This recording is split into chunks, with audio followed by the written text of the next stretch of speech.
సోదరీ సోదరులారా, మీ బైబిళ్లు తెరవండి. ఈరోజు మన పాఠం హెబ్రీ పత్రిక 10వ అధ్యాయం 11 నుండి 20వ వచనం వరకు. 11, 12 వచనాలు వినండి. ప్రతి యాజకుడు దినదినము సేవ చేస్తూ పాపములను ఎన్నటికీ తీసివేయలేని ఆ బలులనే మాటిమాటికి అర్పిస్తూ ఉంటాడు. ఈయనైతే పాపముల నిమిత్తమై సదాకాలము నిలిచే ఒక్క బలిని అర్పించి అప్పటి నుండి తన శత్రువులు తన పాదములకు పాదపీఠముగా చేయబడే వరకు కనిపెడుతూ దేవుని కుడిపార్శ్వమున ఆసీనుడయ్యాడు. యాజకులు దేవాలయములో పరిచర్య చేసేటప్పుడు కూర్చోకూడదు, నిలిచి ఉండి సేవ చేస్తూ ఉండాలి. అయితే క్రీస్తు దేవుని కుడిపార్శ్వమందు కూర్చున్నాడు. జంతుబలుల విధానానికి ఇదే ముగింపు అని వ్యక్తం చేయడానికి ఆయన కూర్చున్నాడు. పాతగిలిన ఈ యూద మతాచారాల వైపు ఈ హెబ్రీయులు మొగ్గు చూపుతున్నారు. మళ్లీ ఆ వెనకటి విధానానికి వీరు వెళ్లిపోతే అర్థమేమిటి? పాపక్షమాపణకు యేసు మరణబలి చాలదనేనా? అది తప్పు, అపచారం. యేసు కృపను నిరర్ధకం చేయకూడదు. యేసు చేసి ముగించిన బలికి ఎవరూ ఏదీ చేర్చకూడదు. దాని విశిష్టతను ఎవరూ ఎంతమాత్రమూ తగ్గించకూడదు. తిరిగి క్రియావిధానానికి ధర్మశాస్త్రపు కాడి కిందికి పోవటమా? అలా చేస్తే పరిశుద్ధాత్మను దుఃఖపెట్టిన వారవుతారు. యేసు మరణము యొక్క ప్రాముఖ్యాన్ని తగ్గించటం మహాపచారం. క్రీస్తు బలి అసంపూర్ణమని ఎవరైనా అంటే అది తప్పు. అది సైతానీయమైన సిద్ధాంతం. యేసు శిలువ బలిని తప్ప మరే విధానాన్ని ఈ రోజున దేవుడు గుర్తించడు, అంగీకరించడు, ఆమోదించడు. యేసుక్రీస్తు శిలువ బలికి భిన్నమైనది, దేవుని నీతికి దూరమైనది. విశ్వాస భ్రష్టత్వానికి అది మరో పేరు, అంతే. 14వ వచనం, ఒక్క అర్పణ చేత ఈయన పరిశుద్ధపరచబడే వారిని సదాకాలమునకు సంపూర్ణులనుగా చేసి ఉన్నాడు. క్రీస్తునందు మనం సంపూర్ణులము, పరిపూర్ణులము. ఇందులో ఏమాత్రమూ సందేహము లేదు.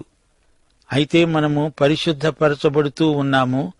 తన మరణ పునరుత్థానముల ద్వారా మనము దేవుని దృష్టిలో సంపూర్ణులమే.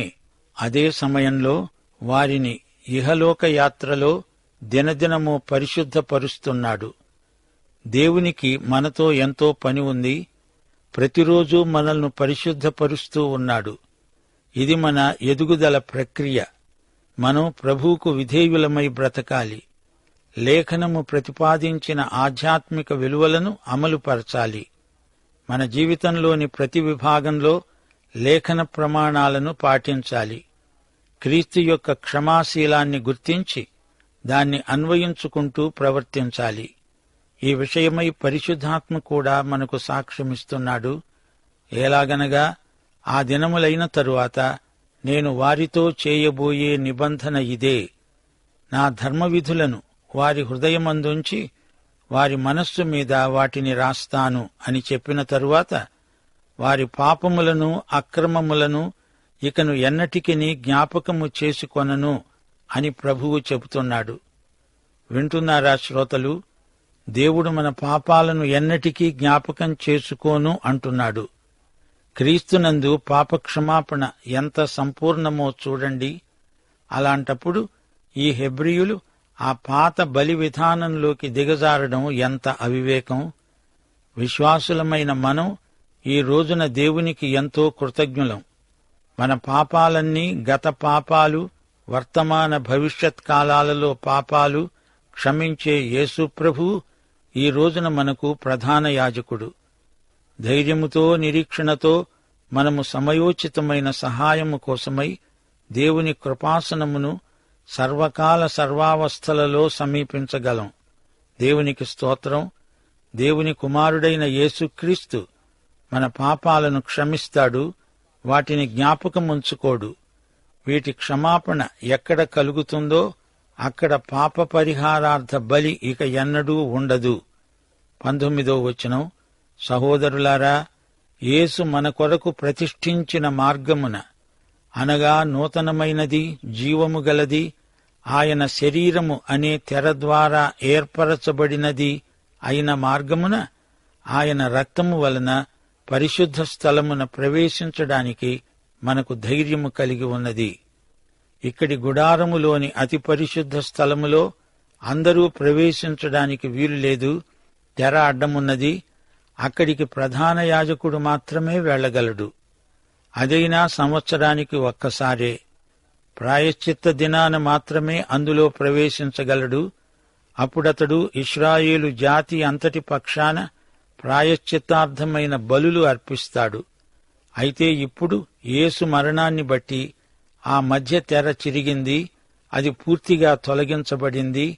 విశ్వాసులంతా నిరభ్యంతరంగా, ధైర్యంగా ఆ స్థలంలోకి ప్రవేశించగలుగుతున్నారు.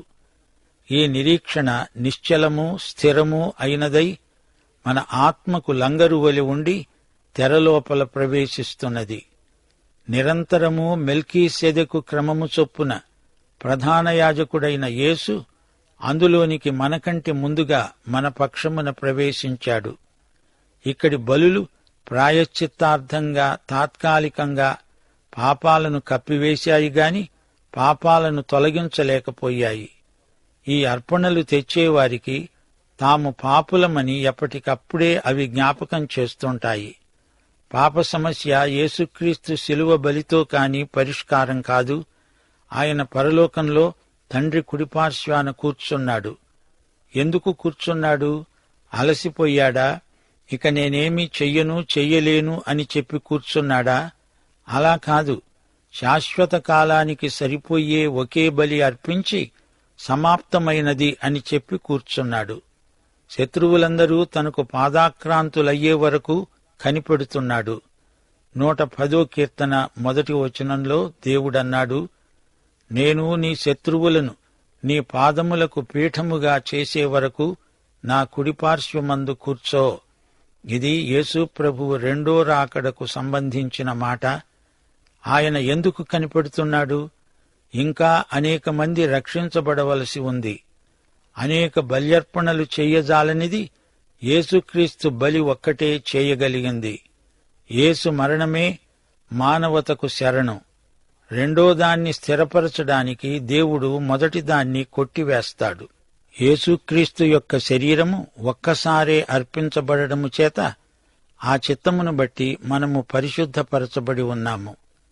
యేసుక్రీస్తు చేసిన ఈ ఏకైక బలి వల్ల అంతకు ముందు అమలులో ఉన్న బల్యర్పణల విధానమంతా ముగిసింది. క్రీస్తు శకం 70వ సంవత్సరంలో యెరూషలేము దేవాలయం ధ్వంసమైపోయింది. రోమీయుడైన టైటస్ అనే వ్యక్తి నాయకత్వంలో ఇది జరిగింది. అప్పటి నుండి యెరూషలేములో ఎట్టి రక్తబలులు అర్పించబడి ఉండలేదు. రెండో దానిని స్థిరపరచడానికి క్రీస్తు మొదటి దాన్ని కొట్టివేశాడు. మొదటి నిబంధన వ్యవస్థలో ఎన్నో విధి నిబంధనలున్నాయి. పాత నిబంధన ధర్మశాస్త్రీయమైనది, బల్యర్పణలను గురించినది. దశాజ్ఞలు ఇంకా ఎన్నో ఆజ్ఞలు ధర్మశాస్త్రంలో ఉన్నాయి.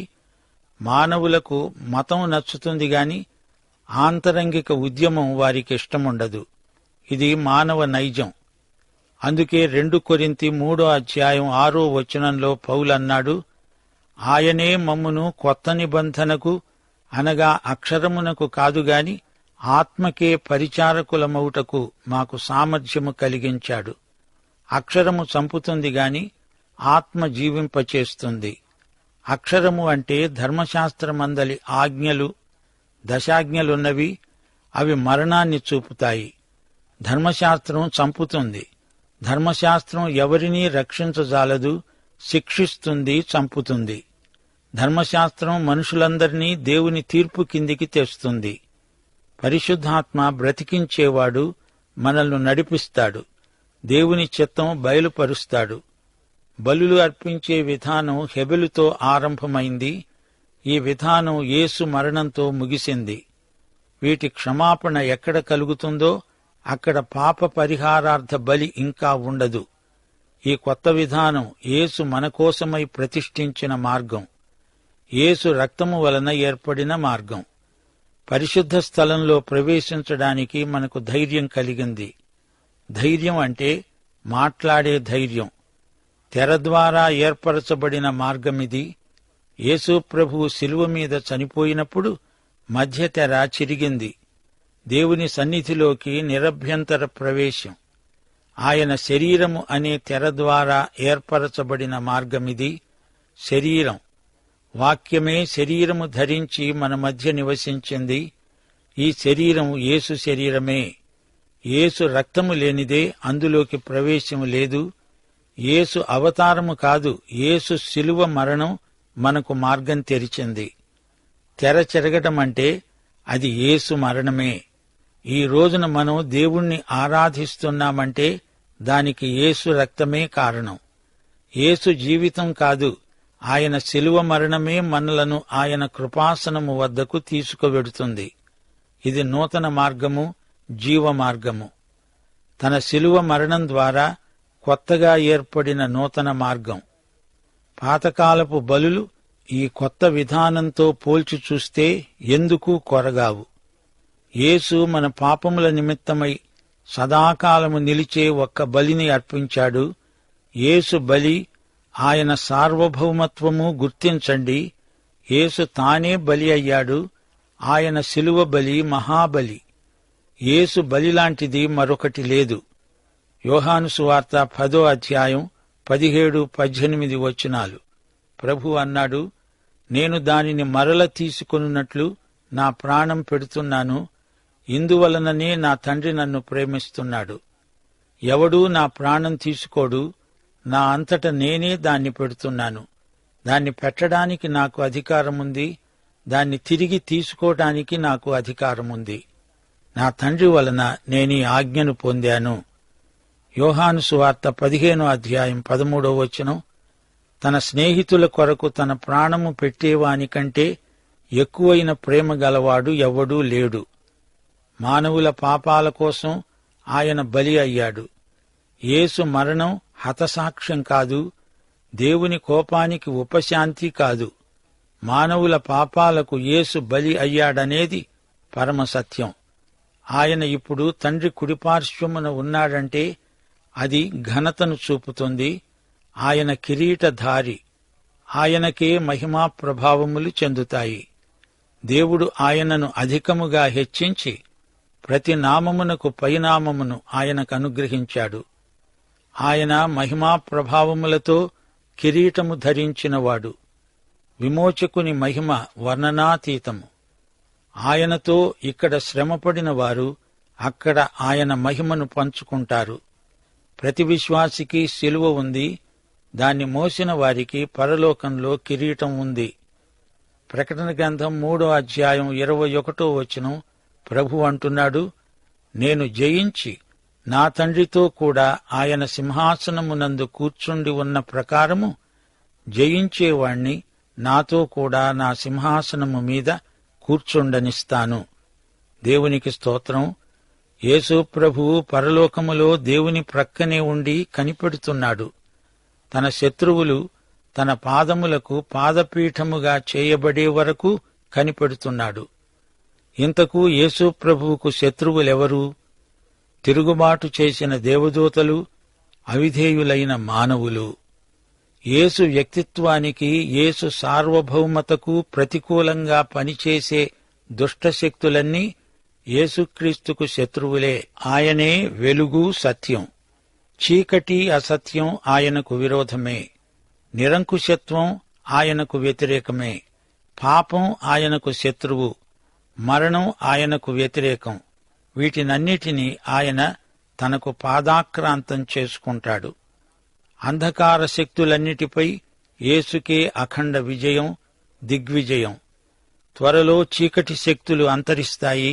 దేవుని రాజ్యం త్వరలో రాబోతోంది. యేసు ప్రజలకు నిత్య సువర్ణయుగం. యేసుక్రీస్తు కనిపెట్టి చూస్తున్నాడు. ఆయన తన తండ్రి కుడిపార్శ్వమున కూర్చుండి ఉన్నాడు. పాపక్షమాపణతో ఇక బలుల ప్రమేయం లేకుండా పోయింది.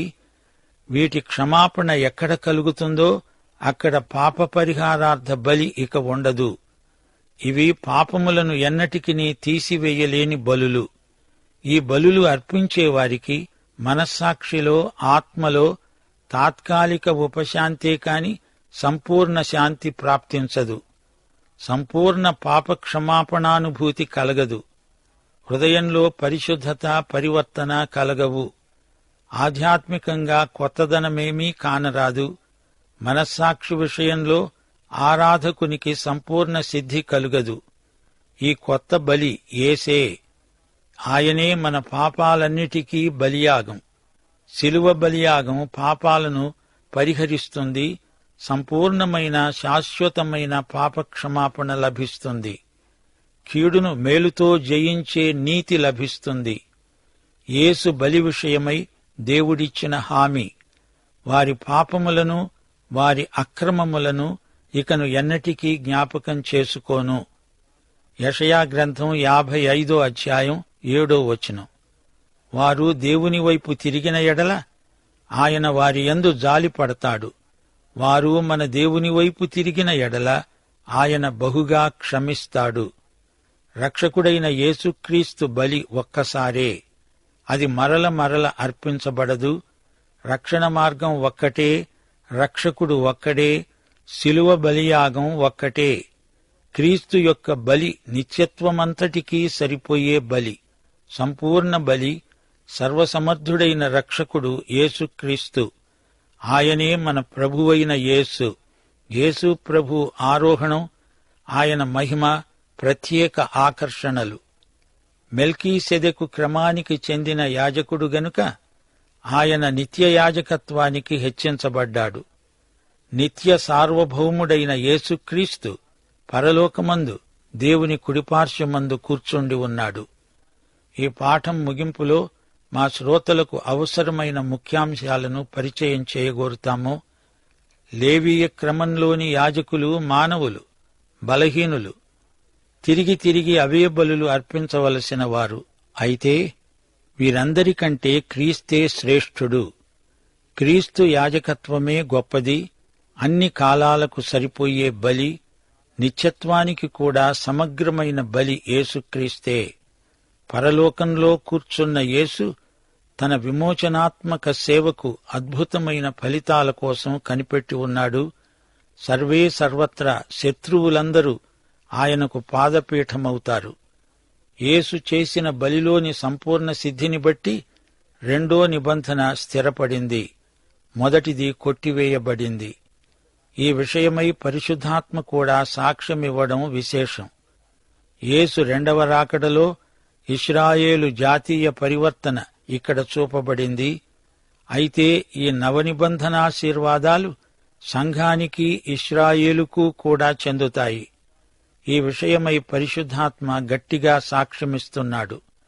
18వ వచనం ఎంతో భావగర్భితమైనది. యేసు బలి ద్వారా పాపక్షమాపణ పొందిన వారికి పాప పరిహారార్థ బలితో పనిలేదు.